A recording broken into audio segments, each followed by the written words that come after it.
it might do it. Oh my goodness, guys.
Oh man, you guys, this mask is tickling my nose. Safety first though, not safety third, right? So we are in Kuala Lumpur, Malaysia. We just landed. We are getting picked up by our friend, and that's always the tricky part, is figuring out where that friend is at. So anyway, we're here, and you guys are with us again. Good morning, you guys, from Kuala Lumpur, Malaysia. We are starting the day with a hearty lunch, I guess you could say. We went to bed late last night and then we woke up late this morning. And Apple is going to tell us what we're having. Go ahead. Yes, so we are having like lunch right now. So we have chicken rice, and this is like a ground pork, like a meatball, like pork ball soup. This is like crunchy ham, baked chicken, steamed chicken, and barbecue pork. So we each have an iced coffee so we can have some power for later, so we can show you guys some animals here at the facility. Always some very interesting animals here in stock. I'm going to be taking a look, arranging a shipment, hand picking some animals, and I want to show you guys and give you guys a preview. And that is what we're up to today, but I haven't eaten yet today. I'm hungry and we're going to eat.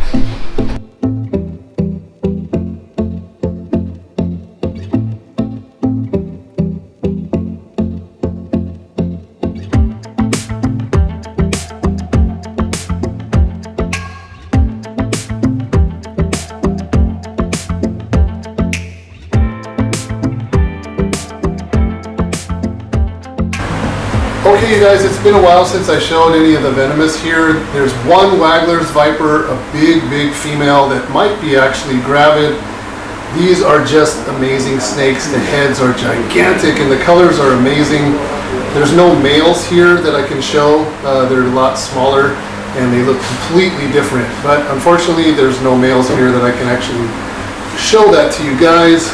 But an amazing venomous snake. This is an arboreal snake. They live off the ground and the heads are just so big and beautiful. I love the eyes. The eyes are very cryptic, kind of hidden away in those big beaded scales. There are eyes in there if you look close. Just amazing looking. A grumpy looking snake with that big poofy head. Okay, you guys, one baby Boiga nigriceps here. It's a little tiny fresh one. I don't know if it's feeding yet or not. I will have to wait for my translator to come back. Big bug eyes, really cute. Nigriceps do better in captivity than some of the others, the Cyanea and that. I found that the nigriceps are just easier to get started, especially on rodents. So that was something that piqued my attention. Okay, a really bizarre one, Aplopeltura boa. This is a snail eater. These come in a bunch of different colors. Me personally, I like the ones that are high white. This one is not a high white animal, but the head is just amazing looking.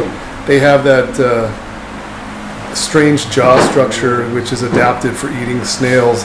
I'm gonna try to see if this one will eat a snail. I noticed that there's some empty shells, so if I could somehow get this one to eat on camera, that would be amazing, but I'm not gonna hold my breath.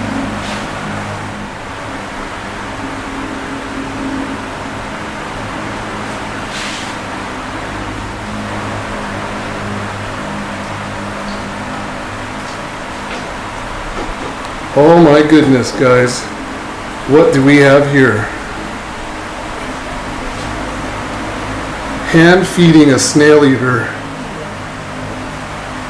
Amazing.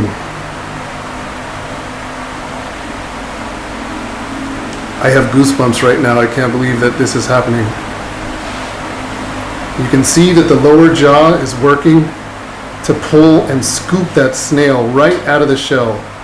It's an amazing adaptation, and for a snake to have adapted to eating snails in the jungle where there's just a massive amount of food for these guys to eat. And if you can see, the snail is being pulled right out of the shell. Now the snails here that they're using for food are somewhat transparent in their shells, so you can see the snail being pulled right out of the shell. So you can really get a good idea of what that looks like. It's almost done. I'm going to catch this shell as it falls into my hand. There's your shell, completely empty. And there is a very happy Apelopeltura that I just hand fed. That is amazing. Okay, another favorite of mine, Pitaius fusca. This is a baby that was hatched here. There's 3 other babies, I believe, and I just kind of grabbed the one that was not in shed or was pre-shed, I guess you could say. A couple of the others are kind of in the middle of shedding. This one looked good. I just grabbed it. It looks like this one probably has not had its first shed yet. It's pretty fresh. This is a very big Pitaius. As a full-grown animal, they get very, very long, but they remain very thin and very vertically compressed. Very high ridge with the keel, but amazing little snakes.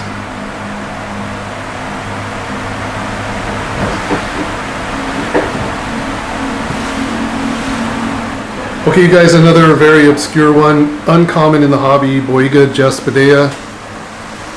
This is roughly adult size for these guys. They don't get that big,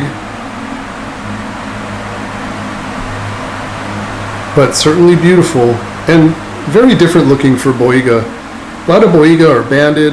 This one is just a very, very broken up pattern, and the overall color is just different than a lot of other Boiga, but very beautiful animal. Okay, you guys, I'm always saying how the Malaysian animals look different.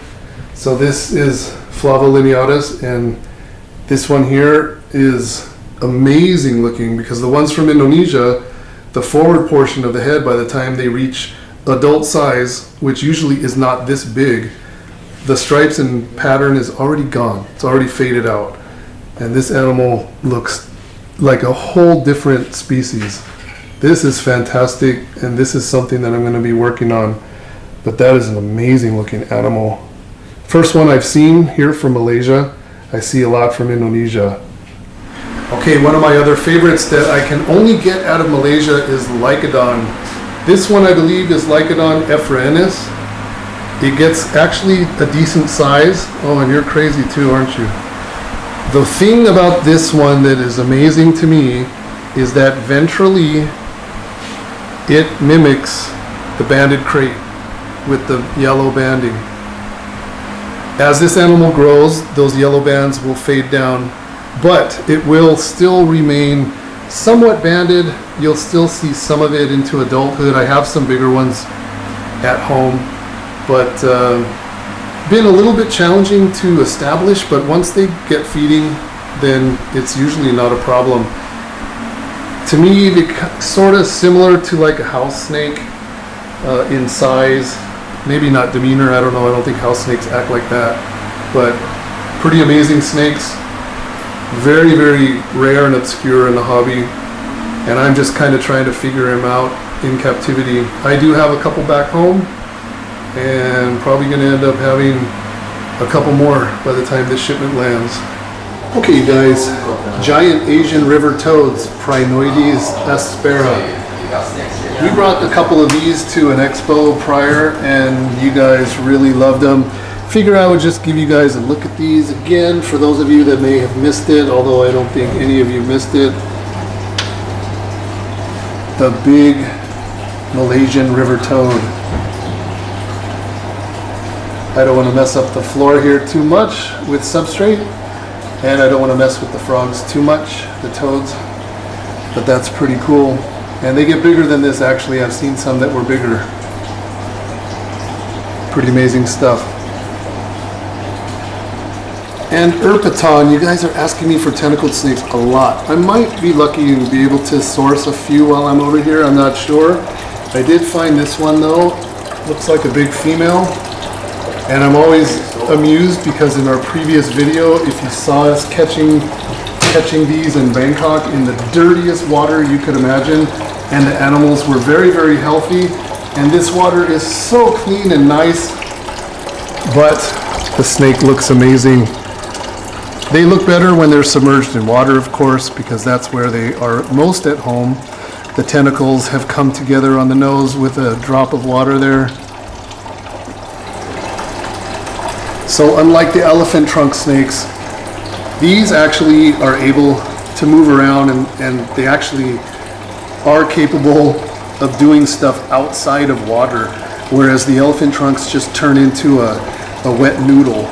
But these snakes are very rough, a bit more muscular, and they have some very heavily keeled scales, and they have just one little row of ventral scales, really interesting. You can see it right here, ventral scales.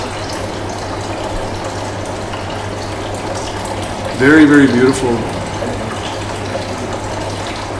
Okay, you guys, so here in Malaysia, my partner and I, we have some breeding projects going on. So I'm just adjusting a little bit of the vermiculite. I'm not sure if they have perlite here. That's what I like to use back home, but vermiculite is old school. It's kind of tried and tested. So I'm just adjusting some of the humidity, trying to make sure that we have it right. Some of the eggs that we have are a little bit dehydrated, but not unsalvageable.